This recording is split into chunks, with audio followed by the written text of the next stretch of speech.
السلام عليكم ومرحبا بكم في القناة تاعي. اليوم جيت وجبت لكم وصفة الغولي.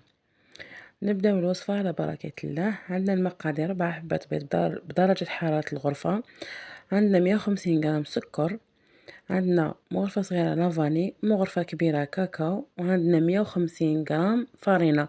نقصت مغرفة فرينة وعاودتها بمغرفة تاع الكاكاو. نبدأ على بركة الله. عندنا البيض تاعنا، نفقسو البيض تاعنا، لازم يكون بدرجة حرارة الغرفة باش يطلع معنا بالخف كما راكم تشوفوا. بعدها راح ندير له قرصة تاع الملح باش يطلع لنا مليح. نبداو نخلطو فيه. كي نشوفوا درنا ديك الرغوه اللي من الفوق،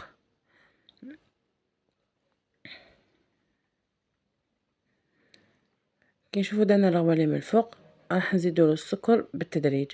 نقسمو السكر، يعني نقسموه على 4 دفعات او 5 دفعات. هنا بعد ما طلع لي البيض تاعي وضاعف الحجم تاعو كما راكم تشوفوا، راح نضيف له. وانا كي كنت نخلط في البيض درت المغرفه تاع لافاني تاعي.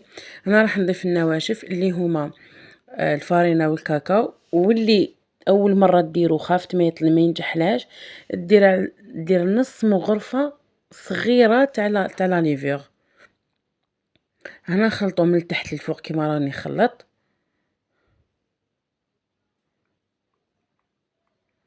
خلطو من التحت للفوق حتى يتخلط لنا مليح باش ما نخرجوش كامل هذاك الهواء.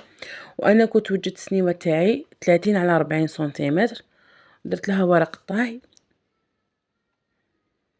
شوفوا تولوا كي ديروا له هكذا ما يتقطعش. هنا تعرفوا بلي يعني مزيدوش تحقوش تزيدوا تخلطوه. هنا تفرغوه في الورقه في السنيوه تاعكم، عفوا فرغوه في السنيوه تاعكم، تسقموه مليح على حساب سنيوه.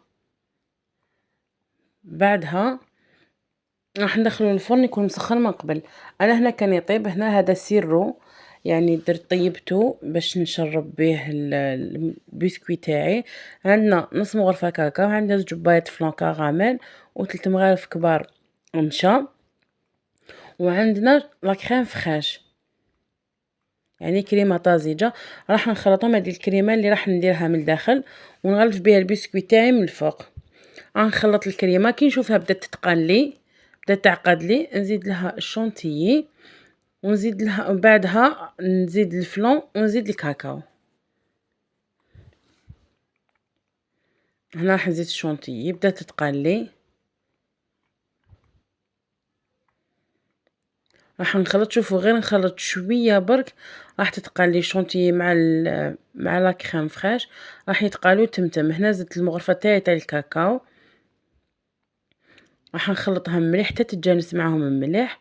بعدها هنا راح نزيد الفلون تاعي، راح ندير 2 بيض يعطونا يعني بنه بزاف بنينه.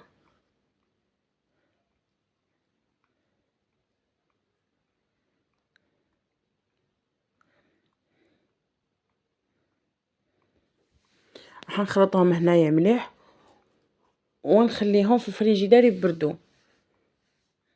والبسكويت تاعكم كي تجبدوه خلوه يبرد مليح مليح، خلوه حتى يبرد مليح. انا هنا كنت يعني مزروبه عليه، خدمته هو ماشي بارد يعني بزاف، شربته درت له لا كريم تاعو. بصح من الاحسن تخدموه على بكري وتروليوه في البابي تاعو هذا، يعني تنحوه تروليوه ديروه طرشونه مشمخه وتخلوه يريح حتى يبرد لكم مليح، باش من بعد كي ديروا لا كريم راح يساعدكم في الخدمه.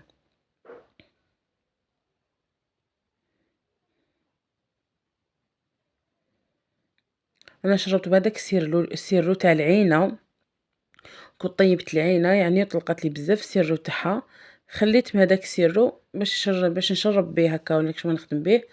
وهنا انا شربت به بصراحه يعني جا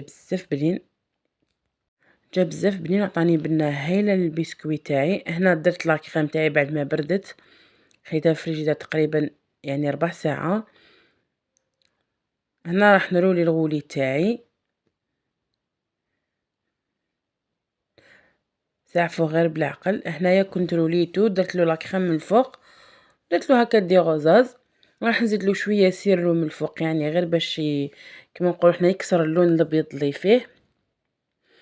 جا البنات جا هايل، جا بنين طري، يعني أنا بركي يعني كنت مزروبة عليه ما خليتوش يريح لي، بصح جا هايل، جا بنين، جا ما شاء الله، جا بزاف بنين. إن شاء الله تكون عجبتكم الوصفة البنات، وما تنساوش تشتركوا في القناة وتفعلوا يعني زر الجرس. وصفة